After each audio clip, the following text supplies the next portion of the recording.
હવામાન વિભાગની આગાહી અનુસાર અનેક વિસ્તારોમાં વાતાવરણમાં પલટો આવ્યો છે. સાથે જ મેઘમહેર થઈ છે. સૌરાષ્ટ્રના કેટલાક ગામડાઓમાં પણ વરસાદ થયો છે. ગુજરાતમાં 12 જૂન સુધી હવામાન વિભાગે સૌરાષ્ટ્ર અને દક્ષિણ ગુજરાતના વિસ્તારોમાં ગાજવીજ સાથે હળવા વરસાદની આગાહી કરી છે. ત્યારે અમરેલી, ભાવનગર, જૂનાગઢ, રાજકોટ જિલ્લામાં વરસાદ ખાબક્યું છે. જેમાં અમરેલીના ખાંભા, ગીર પંથક, ધારી અને વડિયા સહિતના વિસ્તારોમાં વરસાદ થયો છે. તો ભાવનગરના ગારિયાધાર શહેર અને ગ્રામ્ય વિસ્તારોમાં પણ મેઘમહેર થઈ છે. રાજકોટના ગોંડલમાં ધોધમાર વરસાદ વરસ્યો છે. તો જૂનાગઢના વિસાવદર તાલુકામાં ગરમીના માહોલ વચ્ચે વાતાવરણમાં ઠંડક પ્રસરી છે. ત્યારે ગુજરાતમાં 15 જૂન બાદ ચોમાસાનું આગમન થવાની સંભાવના છે. હવામાન વિભાગની આગાહી અનુસાર વરસાદ વરસી રહ્યો છે. ત્યારે હાલ તો લોકોને ગરમી અને બફારામાંથી રાહત મળી છે. રાજ્યમાં 6 થી 7 દિવસમાં હળવાથી મધ્યમ વરસાદની આગાહી કરવામાં આવી છે. હવામાન શાસ્ત્રી અંબાલાલે કહ્યું છે કે રાજ્યના કેટલાક વિસ્તારોમાં વરસાદ પડશે તો કેટલાક વિસ્તારોમાં ગરમીની પણ સંભાવના જોવાઈ રહી છે. હવામાન નિષ્ણાત અંબાલાલ પટેલ દ્વારા વરસાદની સાથે ગરમી પડવાની પણ આગાહી કરવામાં આવી છે. અરબ સાગરમાં ભેજના કારણે આગામી 6 થી 7 દિવસમાં રાજ્યના કેટલાક ભાગોમાં હળવાથી મધ્યમ વરસાદ રહેશે, જ્યારે ઉત્તર ભારત અને ગુજરાતના ભાગોમાં ગરમી વધવાની સંભાવના છે. ગુજરાતના કેટલાક ભાગોમાં ગરમીનું પ્રમાણ 41 ડિગ્રી જેટલા, કેટલાક ભાગોમાં ગરમીનું પ્રમાણ 38 થી 39 ડિગ્રી જેટલું રહેશે. દક્ષિણના ભાગોમાં મહત્તમ તાપમાન 35 થી 36 ડિગ્રી જેટલું છે. પશ્ચિમ સૌરાષ્ટ્ર 30 ડિગ્રી જેટલું તાપમાન રહેશે. જો કે તારીખ 14 થી 19 સુધીના દરિયાના એક મજબૂત સિસ્ટમ બનશે. આ સિસ્ટમના કારણે કર્ણાટક, મુંબઈ કેટલાક વિસ્તારોમાં વરસાદ થશે. પશ્ચિમના કેટલાક ભાગોમાં 200 ml સુધીનો વરસાદ થશે. જો કે 10 થી 12 જૂન સુધીમાં દક્ષિણ ગુજરાતમાં ચોમાસું શરૂ થશે અને 13 જૂન બાદ પૂર્વ ગુજરાતમાં ભારે વરસાદ થશે. તારીખ 14 જૂનથી 20 જૂન સુધીમાં પૂર્વ ભારતના ભાગોમાં પણ અતિ ભારે વરસાદ થશે. હવામાન વિભાગની આગાહી અનુસાર 22 જૂન સુધીમાં ગુજરાત અને ઉત્તર ભારતને ચોમાસું આવરી લેશે. તો 22 થી 24 જૂન સુધીમાં પણ ગુજરાતમાં વરસાદ જોવા મળશે. અમદાવાદના સીજી રોડ પર આવેલ ઓક્ટેન્ટ પિઝા સીલ કરવામાં આવ્યું છે. એએમસીએ કાર્યવાહી કરીને ઓક્ટેન્ટ પિઝા છે તેને સીલ કર્યું છે, કારણ કે ગઈકાલે એક ગ્રાહક જ્યારે ઓક્ટેન્ટ પિઝામાં જમવા માટે આવ્યા હતા ત્યારે તેમની વાનગીમાંથી, તેમને જે પીરસવામાં આવ્યું હતું તેમની વાનગીમાંથી જીવાત નીકળી હતી, એક વંદો નીકળ્યો હતો અને આની ફરિયાદ ગ્રાહક દ્વારા સોશિયલ મીડિયામાં કરવામાં આવતા એએમસીના ફૂડ વિભાગ દ્વારા કાર્યવાહી કરવામાં આવી છે. આજે એએમસીનું ફૂડ વિભાગ જ્યારે ઓક્ટેન્ટ પિઝામાં ચેકિંગ કરવા માટે આવ્યું ત્યારે તેમને 4 મહત્વની વાતો ધ્યાનમાં આવી હતી અને આ 4 વાતોમાં ક્યાંક ને ક્યાંક સ્વચ્છતા ન જળવાતી હોવાનું સામે આવ્યું હતું, જેને લઈને અમદાવાદ મ્યુનિસિપલ કોર્પોરેશન દ્વારા ઓક્ટેન્ટ પિઝાને સીલ કરવામાં આવ્યું છે. સાથે જ દંડનીય કાર્યવાહી પણ કરવામાં આવી છે. મહત્વનું છે, આ પ્રકારની ઘટનાઓ અમદાવાદ શહેરમાં અવારનવાર બનતી હોય છે. જે ગ્રાહકો રૂપિયા ખર્ચીને મોંઘીદાટ રેસ્ટોરન્ટમાં જમવા માટે જતા હોય છે તેમનું સ્વાસ્થ્ય ન જળવાતું હોવાનું સામે આવ્યું છે. ત્યારે હવે આવા જે રેસ્ટોરન્ટ હોય છે તેમની સામે અમદાવાદ મ્યુનિસિપલ કોર્પોરેશન દ્વારા કડક કાર્યવાહી હાથ ધરવામાં આવી રહી છે, જેથી કરીને જે ગ્રાહકો રૂપિયા ખર્ચીને હોટલમાં, રેસ્ટોરન્ટમાં જમવા માટે જાય છે તેમને સ્વાસ્થ્ય જળવાય અને તેમને આરોગ્યપ્રદ જમવાનું મળી રહે. વડોદરાના બાજવા ગામની હોસ્પિટલમાં ડોક્ટરની બેદરકારીના કારણે બાળક ખોડખાપણવાળું જન્મ્યું હોવાનો પરિવારજનોએ આક્ષેપ કર્યો છે. ગુજરાતમાં આરોગ્યની સ્થિતિ દિવસે ને દિવસે ખાડે જઈ રહી છે. રાજ્યમાં હોસ્પિટલના તબીબની બેદરકારીની વધુ એક ઘટના સામે આવી છે. વડોદરાના બાજવા ગામની હોસ્પિટલમાં ડોક્ટરની બેદરકારીનો પરિવારજનોએ આક્ષેપ કર્યો છે. સોનોગ્રાફી કર્યા છતાં પણ ડોક્ટરની બેદરકારીના કારણે સગર્ભા મહિલાનું બાળક ખોડખાપણવાળું પેદા થયું છે. ત્યારે પરિવારજનોએ કહ્યું કે ડોક્ટરે સોનોગ્રાફી કર્યા છતાં પણ બેદરકારીના કારણે નવજાત બાળકને હાથનું કાંડું જ ન હતું. ત્યારે પરિવારજનોએ હોસ્પિટલમાં ભારે હોબાળો મચાવ્યો હતો. હોસ્પિટલમાં ડોક્ટરના પુત્રએ પરિવારજનો સાથે બબાલ કરી હતી. આ સમગ્ર મામલો પોલીસ સ્ટેશનમાં પહોંચ્યો હતો. પોલીસે આ મામલે કાર્યવાહી કરી હોસ્પિટલના ડોક્ટર વસંત શ્રોફ અને તેના પુત્રની ધરપકડ કરી છે. ડોક્ટરની બેદરકારીના કારણે પરિવારજનો ઘેરા આઘાતમાં છે. રાજ્યમાં તબીબની બેદરકારીના કારણે અનેક પરિવારો ભોગ બની રહ્યા છે.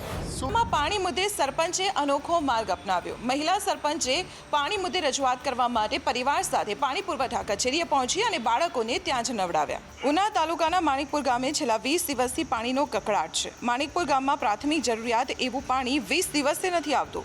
પાણીની સમસ્યાનો ઉકેલ ન આવતા મહિલા સરપંચે અનોખો માર્ગ અપનાવ્યો છે. માણિકપુર ગામમાં પાણી ન આવતા મહિલા સરપંચ તેના પતિ અને 2 બાળકો સાથે ઉના ખાતે આવેલ પાણી પુરવઠા ઓફિસ ખાતે પહોંચ્યા, જ્યાં તેના પરિવારના બાળકોને પાણી પુરવઠા ઓફિસથી પાણીથી જ નવડાવ્યા હતા.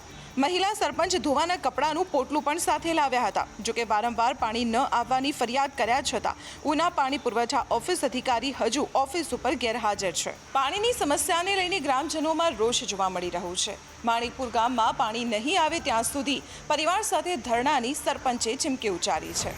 સુરતમાં રાજ્યમંત્રી ભ્રષ્ટાચારીઓ પર ફરી વરસ્યા. ઓલપાડમાં વાર્ષિક સભામાં મુકેશ પટેલ બોલ્યા, 1 રૂપિયો ખાધો હોય કે 5 લાખ, હું કોઈને છોડવાનો નથી. રાજ્યમાં ભ્રષ્ટ અધિકારીઓનો પણ રાફડો ફાટ્યો છે અને આવા અધિકારીઓ પર હવે રાજ્યમંત્રી અકળાયા છે.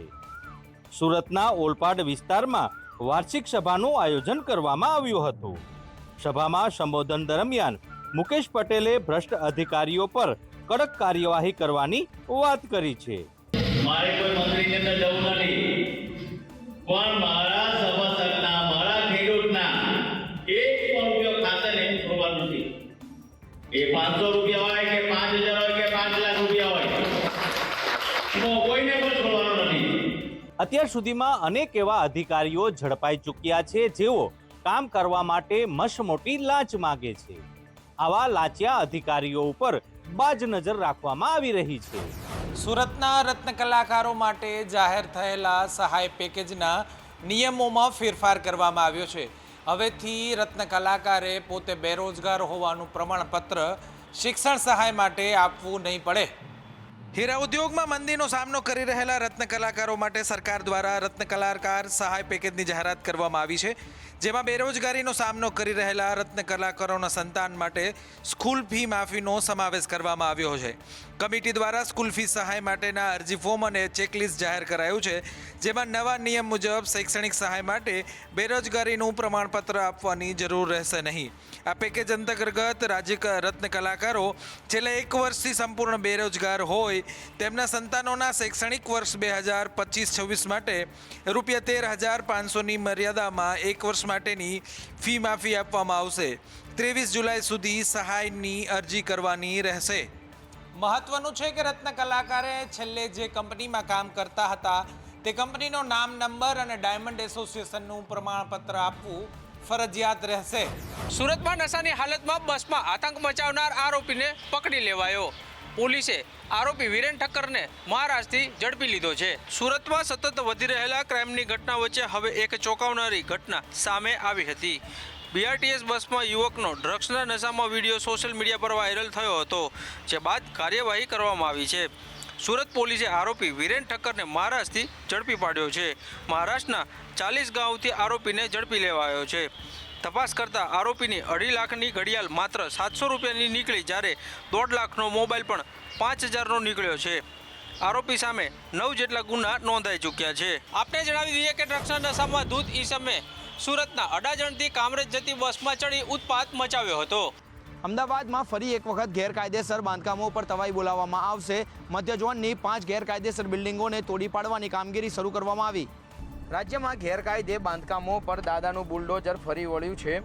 અમદાવાદના ચંડોળા તળાવ બાદ મનપા ફરી હવે એક્શન મોડમાં આવી છે. અમદાવાદ શહેરના મધ્ય ઝોનમાં વધુ 5 બિલ્ડિંગ ગેરકાયદેસર હોવાનું સામે આવ્યું છે. ત્યારે જમાલપુર વિસ્તારની સના 7, MK મંજિલ, લોખંડવાલા ફ્લેટ અને દાણીવાળાની મોમિન પ્લાઝા તથા અંકુર ફ્લેટ સહિતના બાંધકામો ગેરકાયદે હોવાનું સામે આવ્યું હતું.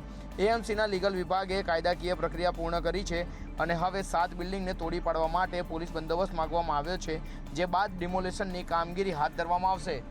દાદાનું બુલડોઝર ગેરકાયદેસર બિલ્ડિંગો પર ફરી એક વખત ફરી વળતું જોવા મળશે. 5 બિલ્ડિંગોને જમીન દોસ્ત કરવા માટેની કાર્યવાહી હાથ ધરાઈ.